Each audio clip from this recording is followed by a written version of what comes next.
dia, bom dia, bom dia.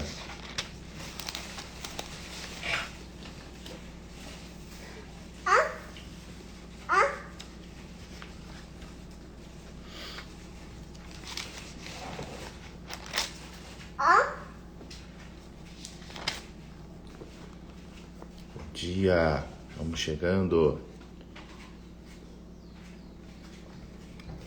Hoje não tem música no início, o som é só da Esther tomando café comigo aqui.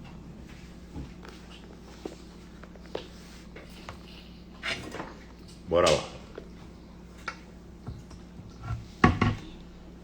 A palavra que o Senhor colocou no meu coração nesta manhã está em Mateus capítulo 6, versículos 19, 20 e 21. Olha o que diz lá. Palavras de Jesus.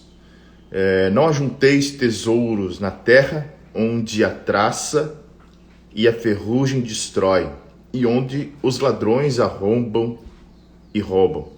Ajuntai, porém, tesouros no céu, onde nem a traça nem a ferrugem destrói, e onde os ladrões não arrombam e nem roubam. Pois onde estiver o vosso tesouro, aí estará também o vosso coração.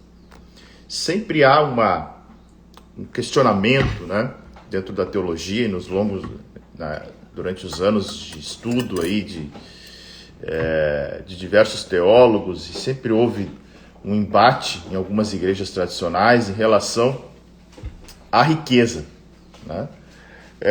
Questionando sobre, é possível ser rico então, já que Jesus parece estar condenando a riqueza terrena?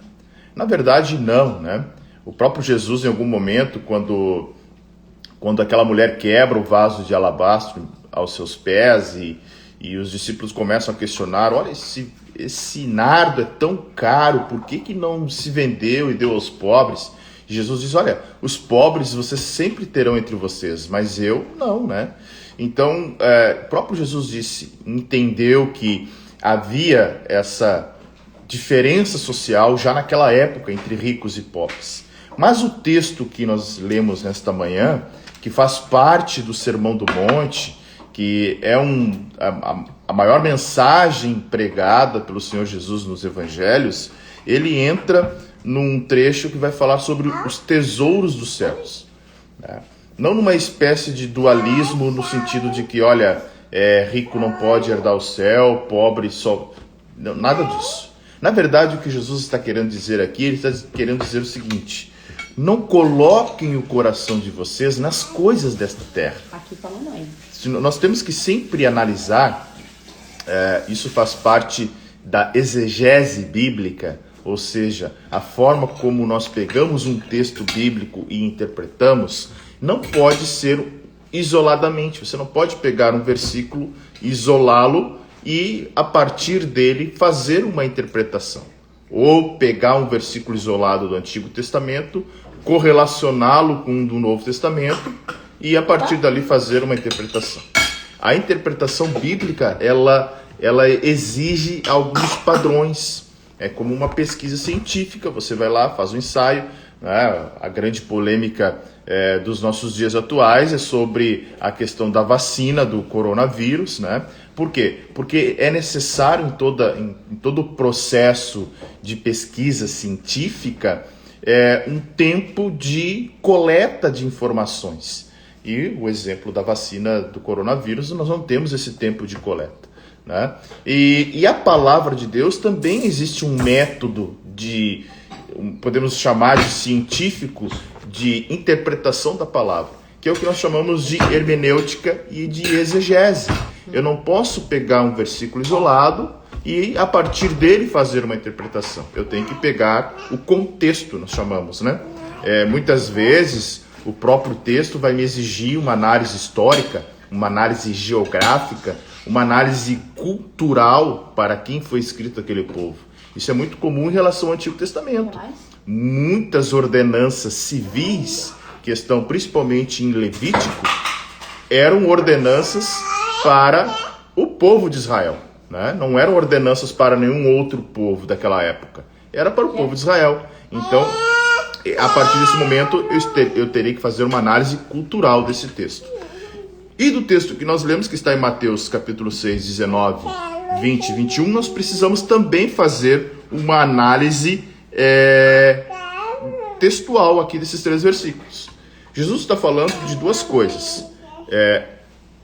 Riqueza terrena e investimento espiritual. Olha o que diz o 19. Não ajunteis tesouros na terra, né? E ele completa, onde a traça e a ferrugem destrói, e onde os ladrões arrombam e roubam. Ele está falando de tesouros terrenos. Ele está falando de coisas materiais. Ele está falando de bens materiais. Ele está falando de bens, não apenas materiais, mas de conquistas desta terra, né? É bem isso que Jesus está falando. Não ajunteis tesouros na terra, né? Ajuntai, porém, tesouros no céu.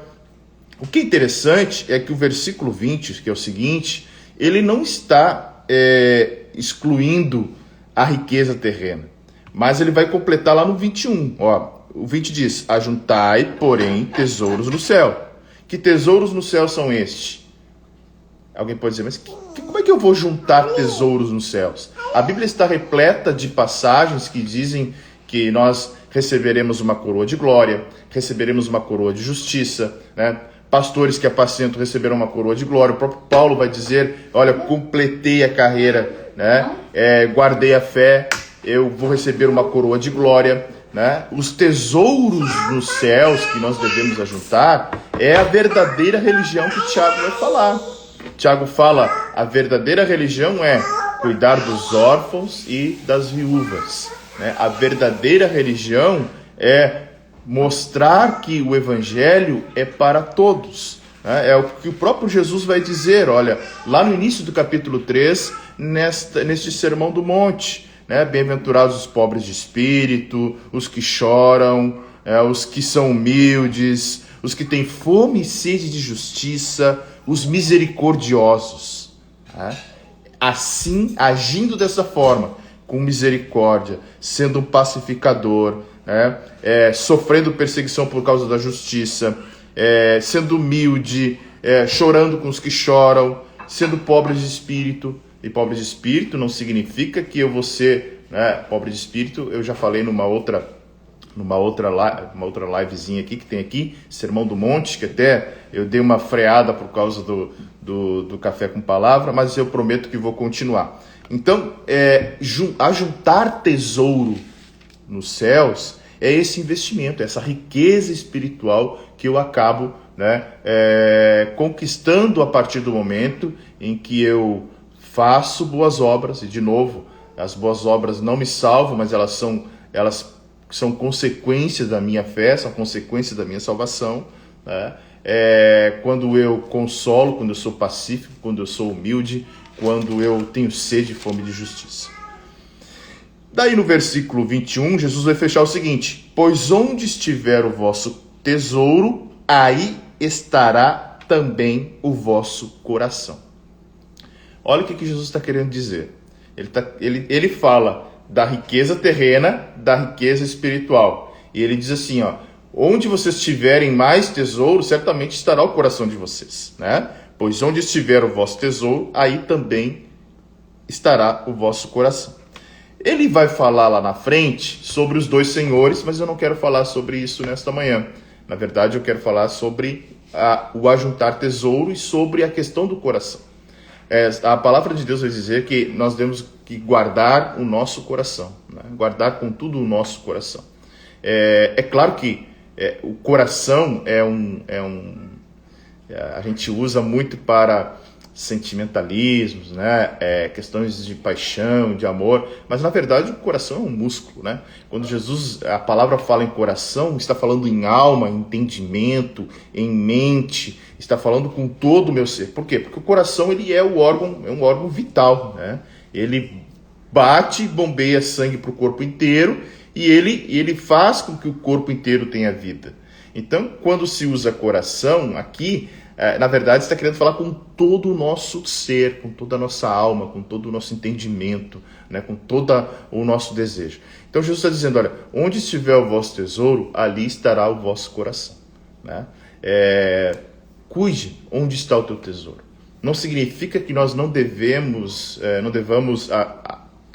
conquistar aqui na terra, ou almejar conquistar. Nada disso. É bom, é saudável, faz bem para a família, faz bem, né? faz-nos viver bem, mas a nossa vida não deve ser isso. O nosso foco deve ser os tesouros dos céus, como disse o próprio Jesus. Juntai tesouros no céu, onde nem a traça e nem a ferrugem corrói. Ou seja, é um tesouro incorruptível, é para a eternidade. Tudo que nós conquistamos aqui é passageiro, né? É temporal. O carro daqui a pouco dá uma perda total, a casa ela precisa de reforma, né? O emprego daqui a pouco já não é tão bom assim, e as coisas são temporais, as coisas dessa vida são totalmente temporais. Mas as coisas espirituais, os tesouros espirituais que Jesus estava falando aqui, eles são eternos. Amém? Que nós possamos estar com os nossos corações nos tesouros eternos e não nas coisas materiais e não nas coisas desta vida. Um abraço para o Gerson, para a irmã Ana, Deus te abençoe, para a Cris Conrad, para o Felipe Kamer, para minha esposa que também está aqui. Hoje eu fiz um horáriozinho aí um pouco alternativo, mas o importante é trazer essa palavra, compartilha ela com alguém aí, tem um aviãozinho, manda para alguém, né, que é alguém que precisa ouvir essa palavra, e que Deus abençoe a sua terça-feira, que você tenha um excelente dia, né, no Senhor, e medite nessa palavra durante o dia. Essa palavra não é minha, essa palavra é de Jesus, é Ele quem falou, então medite nela, né, pense nela. Onde é que está o teu coração? Onde é que estão os teus tesouros? O que você tem valorizado mais nesses dias, tá bom? Um grande abraço e até amanhã, se o Senhor nosso Deus nos permitir.